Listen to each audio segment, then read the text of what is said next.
Who Was Walt Disney? By Whitney Stewart. Who was Walt Disney? Walt Disney liked being the class clown. He once said that he would do anything for attention. His schoolmates in Marceline, Missouri loved his performances.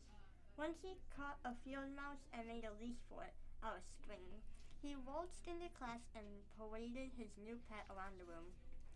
Somebody saw the little critter and screamed. Walt's teacher marched right over, put an end to the mischief, and punished Walt. But he didn't care. He and his mouse were famous for one day.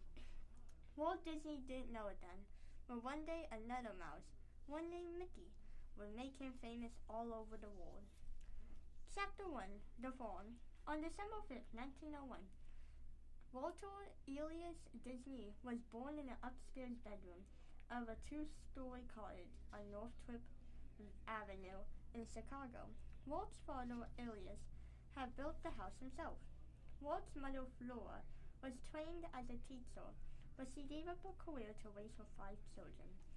She was as friendly and warm as her husband was, short-tempered and stern. By the time Walt was 4, the neighborhood was going rough, so the family moved to a farm in Marceline, Missouri. It was the happiest time in Walt's childhood. Walt loved his new home, even though Marceline was a small town. It was still exciting for Walt to head down to Main Street with all its little stores. Around the farm were weeping willows and apple, peach, and plum trees. Walt watched rabbits, squirrels, opossums, foxes, and raccoons scurry around the pond. He liked to ride on pigs, even though he often fell off and landed in mud. And he and his friends trotted on Charlie, an old farm horse. Charlie charged through the trees without caring about his riders. Walt had to jump off to keep from bonking his head on a branch. Walt's parents and older brothers Hobart, Raymond, and Roy were too busy with farm chores to take Walt to school, so he didn't start until he was almost 7. By then, his younger sister Ruth, who was 5, was ready for school too. Walt said that starting school with his younger sister was the most embarrassing thing that could ever happen to a fellow. After school, Walt fished and skinny dipped, and in winter he went sledding or skating on a frozen creek. On Sunday, the Disneys visited neighbors. Sometimes Elias played fiddle. It was one of the few times he saw his father having a good time. Walt always wanted to entertain people, to make them have a good time. Once a group of actors came to town to perform Peter Pan. It was about a boy who never grows up. Walt loved the play and got to play Peter in the school's production of the play. His brother Roy hooked up wires to lift Walt into the air. To the audience, it looked like he was flying, but the wires broke and Walt went flying into the surprised crowd. Almost as soon as he could hold a pencil, Walt spent hours and hours drawing. He told everybody that he was an artist. His proudest possessions were crayons and drawing paper from his Aunt Margaret. Walt definitely did have talent. His neighbor, Doc Sorwood, thought Walt was so good that he asked for a picture of his horse. The horse wouldn't stand still, and Walt had trouble drawing his portrait.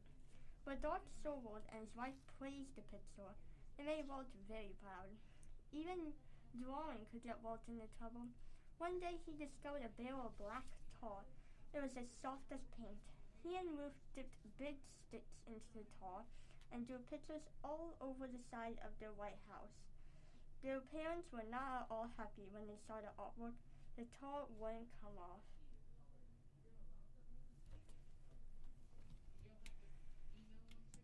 Chapter 2. Newspaper Boy.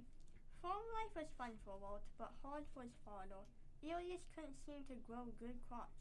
The family never had enough money.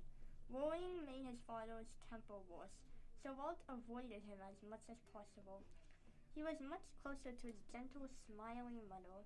When Elias became sick with typhoid, Flora had no choice but to sell the farm. Walt was heartbroken about leaving Marceline. He started crying at the sight of a farmer buying a young colt that he and Roy had tamed. The colt whined at Walt.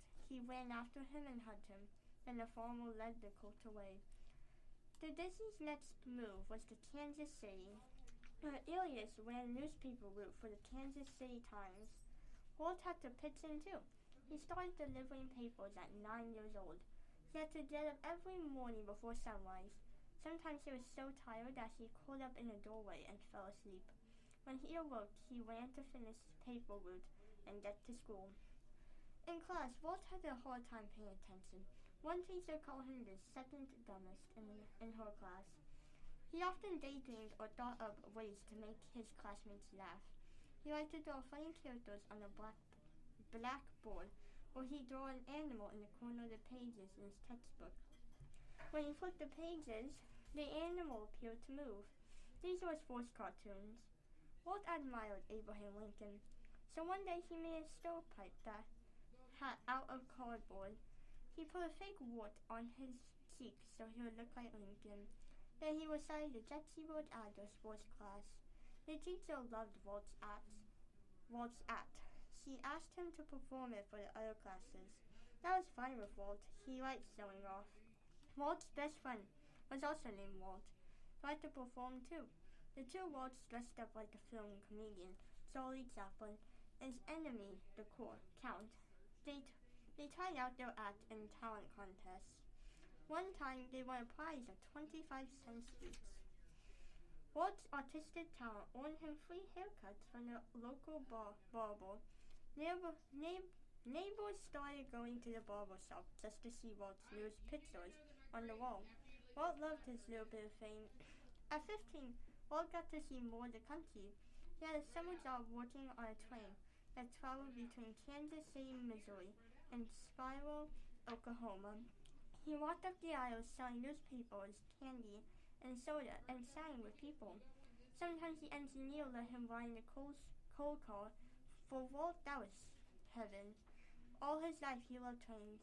They carried you to new places, new adventures.